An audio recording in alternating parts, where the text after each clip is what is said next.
नमस्कार, आप देख रहे हो जनमत की पुकार।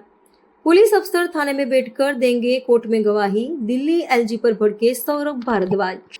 उपराज्यपाल वीके सक्सेना ने इस प्रस्ताव को मंजूरी दे दी है। इस पर आम आदमी पार्टी के दिल्ली प्रदेश अध्यक्ष सौरभ भारद्वाज ने तंज कसा है। प्रस्ताव में था कि पुलिसकर्मियों को हर बार अदालत पहुंचने की जरूरत नहीं होगी। इससे उनका समय और संसाधन दोनों बचेंगे। थाने में बैठे बैठे वीडियो कॉन्फ्रेंसिंग के जरिए ही अदालत में बयान दर्ज करा सकते हैं। इसे सौरभ भारद्वाज ने न्याय प्रणाली को बाधित करने का आरोप लगाया है। सौरभ भारद्वाज ने उपराज्यपाल वीके सक्सेना को आड़े हाथों लिया है। सुनिए। दोस्तों, आज मेरे साथ दिल्ली के कई सारे एडवोकेट्स हैं। आम आदमी पार्टी एडवोकेट्स विंग के प्रेसिडेंट एडवोकेट संजीव नसियार जी हैं, एडवोकेट ऋषि हैं और कई सारे जाने माने चेहरे हैं लीगल फ्रेटर्निटी के। संजीव नसियार जी 30 हज़ारी बार एसोसिएशन के प्रेसिडेंट रहे, बार काउंसिल ऑफ दिल्ली के वाइस चेयरमैन रहे हैं और आज एक बहुत गंभीर मामले पर प्रेस वार्ता करने हम लोग आए हैं।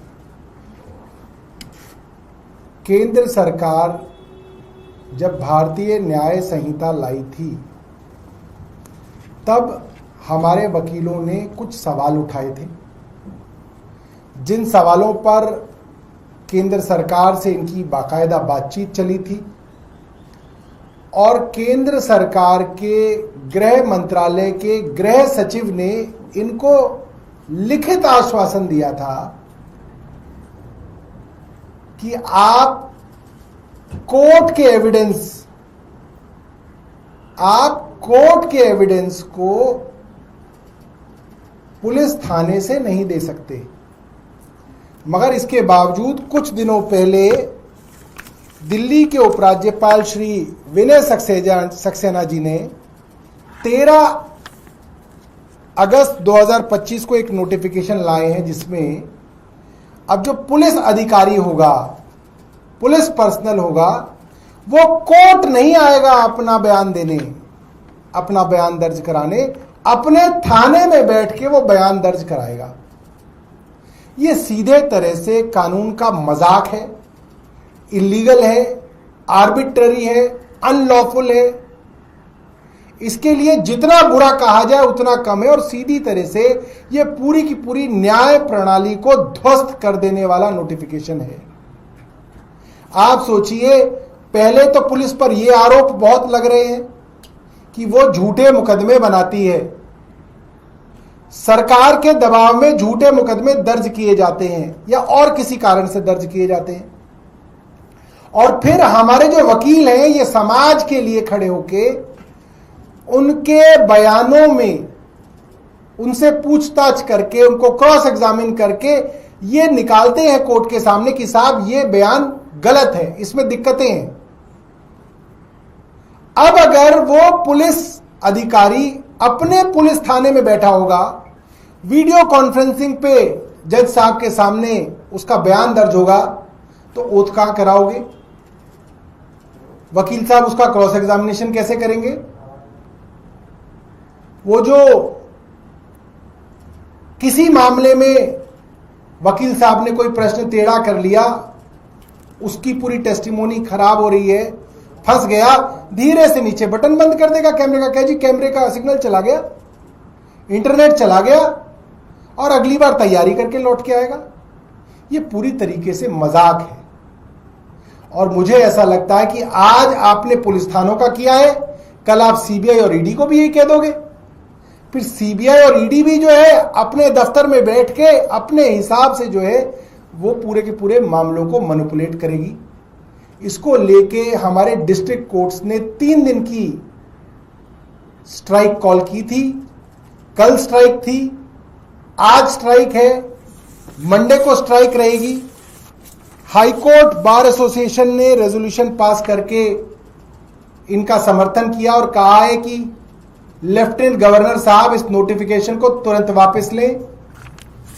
सुप्रीम कोर्ट बार एसोसिएशन ने भी कहा है कि तुरंत वापस लें। मेरा मानना है कि जब से ये सरकार आई है कोई ऐसा वर्ग नहीं बचा जिसका इन्होंने नुकसान ना किया हो। आते ही तो इन्होंने मिडिल क्लास के ऊपर हमला किया और सब प्राइवेट स्कूलों के अंदर फीस बढ़ गई, घंटों घंटों बिजली जाने लग गई।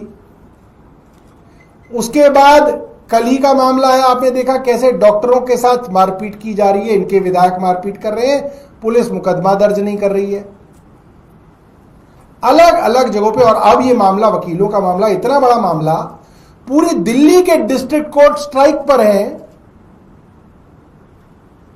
और ये मामला किसी अंग्रेजी के अखबार में बड़ी बड़ी खबर की तरह नहीं छप रहा। मैं सब वकीलों से कहना चाहूंगा, सब डॉक्टरों से कहना चाहूंगा, जिन अखबारों को आप पढ़ते हैं उनके बारे में विचार कीजिएगा कि अगर वो आपकी खबरें नहीं दिखाता, वो अखबार, वो अंग्रेजी का अखबार, तो वो अखबार किस काम का है? वो अखबार तो फिर सिर्फ और सिर्फ सरकार का मुखपत्र बन गया है। कल पूरी दिल्ली में स्ट्राइक कोर्ट्स की, इतने बड़े मामले पे, और किसी अंग्रेजी अखबार के अंदर बड़ी खबर नहीं है। सब वकीलों को, जजों को, जुडिशरी को सोचना चाहिए कि आज दिल्ली के अखबार क्या कर रहे हैं। मैं एक बार संजीव जी से कहूंगा कि वो अपनी बात रखेंगे, बेहतर तरीके से इसको एक्सप्लेन करेंगे। धन्यवाद सौरभ जी। आजाद भारत के अंदर पिछले 10-11 साल से जिस तरीके से सरकार चल रही है, जिस तरीके से सभी इंस्टीट्यूशंस को कमजोर किया जा रहा है, उसी कड़ी में जब ये बीएनएस के नाम पे कानून बने थे तो वकीलों ने इसका बड़ा भारी विरोध किया था।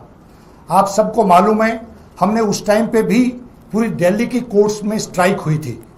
देश के गृह मंत्री ने एक मीटिंग बुलाई, उस मीटिंग में हमारे लीडर्स गए, क्योंकि मैं इलेक्टेड रिप्रेजेंटेटिव भी हूं बार काउंसिल ऑफ दिल्ली में, तो मैं भी उस डेलीगेशन में था। वहां पर गृह मंत्री जी ने यह एश्योर किया कि जिन जिन पॉइंट्स पे आपका ऑब्जेक्शन है हम उसको कंसीडर करेंगे, और बाद में गृह मंत्रालय से एक नोटिफिकेशन जारी हुआ। उस नोटिफिकेशन में प्रमुख रूप से यह बात कही गई कि कोई भी विटनेस कोर्ट में ही डिस्पोज ऑफ होगा, वो किसी भी दूसरी जगह पे या पुलिस थाने या कहीं पे डेजिग्नेटेड प्लेस पे नहीं होगा।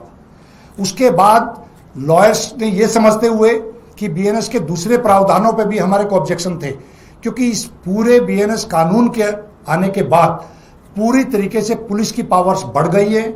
आम लिटिगेंट, आम जन की पावर्स या उनके अधिकार को छीना गया है, क्योंकि हम लोग कोर्ट्स के अंदर, न्यायालय के अंदर न्याय दिलवाने के लिए हम लोगों के पास जिम्मेवारी होती है, और उस न्याय के अंदर ये बाधाएं हैं। अब पुलिस के पास इस लेवल पे पावर चली जाएंगी, जिस लेफ्टिनेंट गवर्नर के नोटिफिकेशन के माध्यम से, कि आप पुलिस स्टेशन में बैठ के, अभी सौरभ जी ने बताया कि वहां पे वो स्विच ऑफ भी कर सकते हैं, वो टेलीप्रॉम्प्टर लगा के वहां पे कोई ना कोई चीज स्टडी करके बोल सकते हैं, ट्यूटरिंग हो सकती है।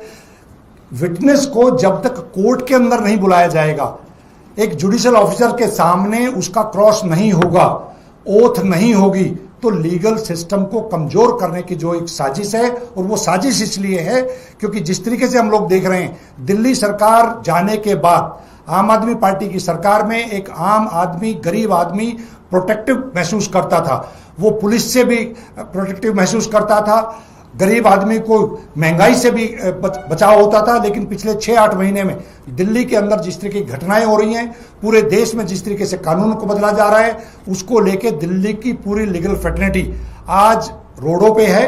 और हम अपनी पार्टी की तरफ से, सौरभ जी ने बताया, हम पूरी तरीके से अपने लीगल सेल के माध्यम से इस आंदोलन को पूरी ताकत देंगे और इस नोटिफिकेशन को विड्रॉ करने के लिए भारत सरकार को और लेफ्टिनेंट गवर्नर को मजबूर करेंगे। धन्यवाद।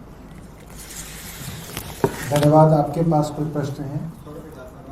कल गेट में करवड़ी से जो उत्तर दिल्ली का हिस्सा है, वहां तकरीबन 3 से 3.5 घंटे तक बिजली गुल की, लगभग 9 से 10 लाख लोग इससे प्रभावित हुए।